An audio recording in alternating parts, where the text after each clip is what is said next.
नमो भगवते वासुदेवाय नमः। श्री कार्तिक महात्म्य 34वां अध्याय।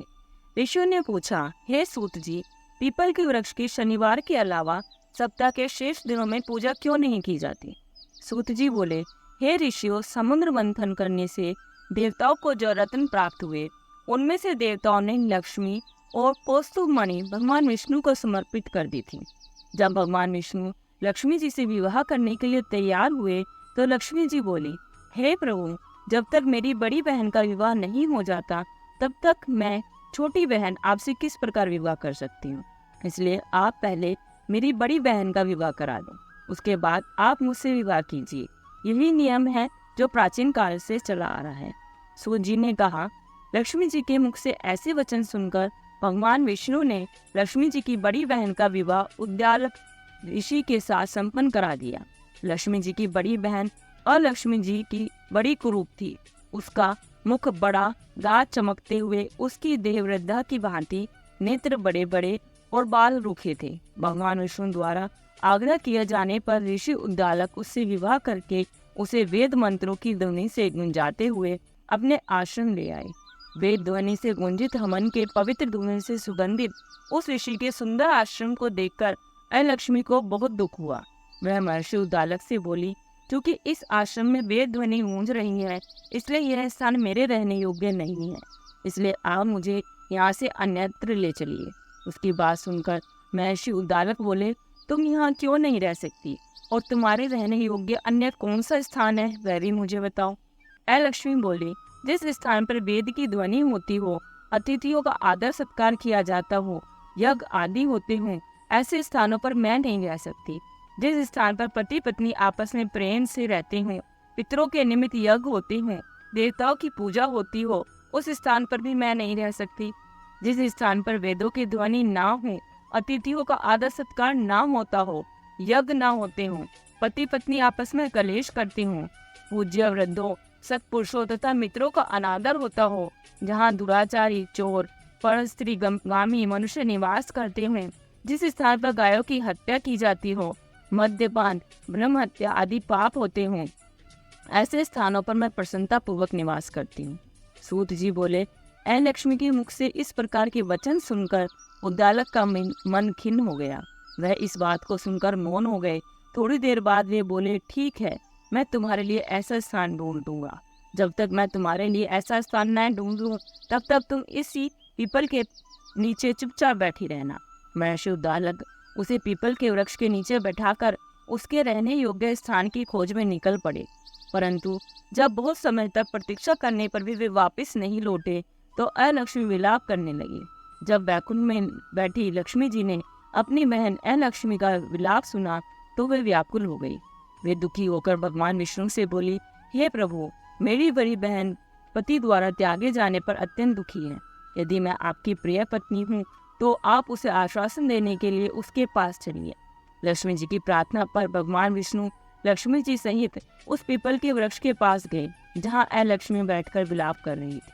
उसको आश्वासन देते हुए भगवान विष्णु बोले, हे लक्ष्मी, तुम इसी पीपल के वृक्ष की जड़ में सदैव के लिए निवास करो, क्योंकि इसकी उत्पत्ति मेरे ही अंश से हुई है और इसमें सदैव मेरा ही निवास रहता है। प्रत्येक वर्ष गृहस्थ लोग तुम्हारी पूजा करेंगे।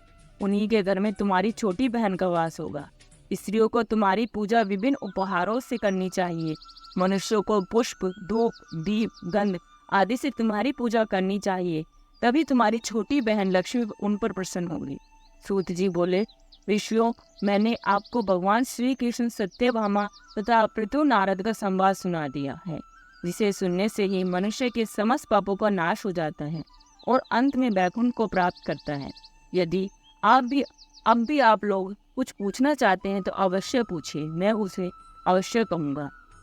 सूत जी के वचन सुनकर शौनक आदि ऋषि थोड़ी देर तक प्रसन्न चित्त वहीं बैठे रहे। तत्पश्चात वे लोग बद्रीनारायण जी के दर्शन हेतु चल दिए।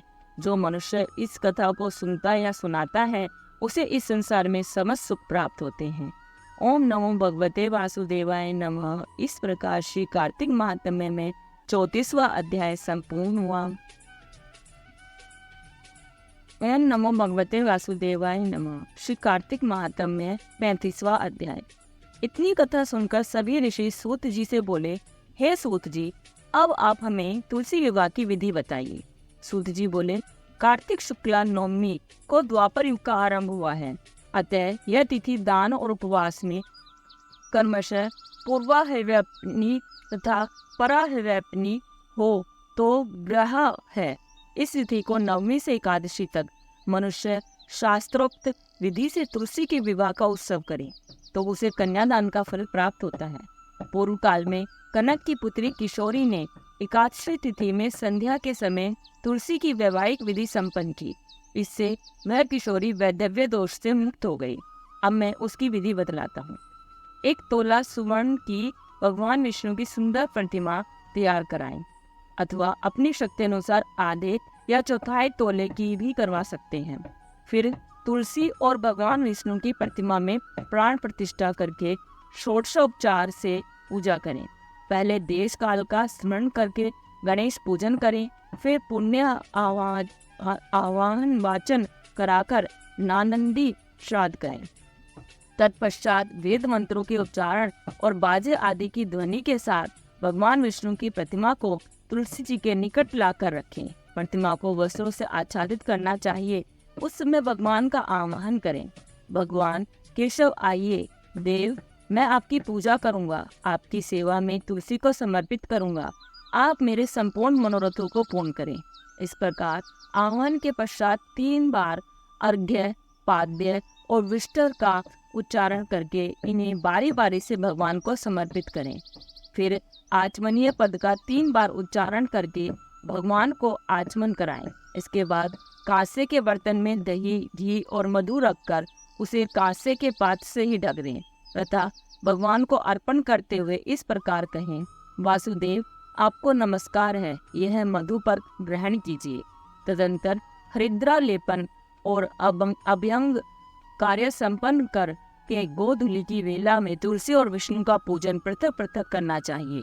दोनों को एक दूसरे के सम्मुख रखकर मंगल पाठ करें। जब भगवान सूर्य कुछ दिखाई देते हैं तब कन्यादान का संकल्प करें। अपने गोत्र और प्रवर का उच्चारण करके आदि की 3 पीढ़ियों का भी आवर्तन करें। तत्पश्चात भगवान से इस प्रकार कहें, आदि मध्य और अंत से रहित त्रिभुवन प्रतिपालक परमेश्वर, इस तुलसी दल को आप विवाह की विधि से ग्रहण करें। यह पार्वती के बीज से प्रकट हुई है, वृंदा की भस्म में स्थिति रही है तथा आदि मध्य आपकी सेवा में अर्पित करता हूँ। मैंने जल के घड़ों से सींचकर तथा अन्य प्रकार की सेवाएं करके अपनी पुत्री की भांति इसे पाला पोसा और बढ़ाया है। आपकी प्रिया तुलसी मैं आपको दे रहा हूँ, प्रभु आप इसे ग्रहण करें। इस प्रकार तुलसी का दान करके फिर उन दोनों अर्थात तुलसी और भगवान विष्णु की पूजा करें, विवाह का उत्सव बनाएं। सुबह होने पर पुनः तुलसी और विष्णु जी का पूजन करें। अग्नि की स्थापना करके उसमें 12 अक्षर मंत्र से खीर, घी, मधु और तिल मिश्रित हवनीय द्रव्य की 108 आहुति दें। फिर श्रेष्ठकृत होम करके पूर्ण आहुति दें। आचार्य की पूजा करके होम की शेष विधि पूरी करें। उसके बाद भगवान से इस प्रकार प्रार्थना करें, हे प्रभु आपकी प्रसन्नता के लिए मैंने यह व्रत किया है। जनार्दन इसमें जो न्यूनता हो वह आपके प्रसाद से पूर्णता को प्राप्त हो जाए। यदि द्वादशी में रेवती का 4था चरण बीत रहा हो तो उस समय पारण न करें। जो उस समय भी पारण करता है वह अपने व्रत को निष्फल कर देता है। भोजन के पश्चात तुलसी के स्वतः गले लगकर गिरे हुए पत्तों को खाकर मनुष्य सब पापों से मुक्त हो जाता है। भोजन के अंत में ऊख, आंवला और बेर का फल खा लेने से उच्चिष्ट दोष मिट जाता है। तदंतर भगवान का विसर्जन करते हुए कहें, भगवान आप तुलसी के साथ बैकुंठ धाम में पधारें। प्रभु मेरे द्वारा की हुई पूजा ग्रहण करके आप सदैव संतुष्टि करें। इस प्रकार देवेश्वर विष्णु का विसर्जन करके मूर्ति आदि सब सामग्री आचार्य को अर्पण करें। इससे मनुष्य कृतार्थ हो जाता है। यह विधि सुनाकर सूत जी ने ऋषियों से कहा, हे ऋषियों, इस प्रकार जो मनुष्य श्रद्धा पूर्वक सत्य, शांति और संतोष को धारण करता है, भगवान विष्णु को तुलसी दल अर्पित करता है, उसके सभी पापों का नाश हो जाता है और वह संसार के सुखों को भोगकर अंत में विष्णु लोक को प्राप्त करता है। हे ऋषिवरों, यह कार्तिक महात्म्य सब रोगों और संपूर्ण पापों का नाश करने वाला है।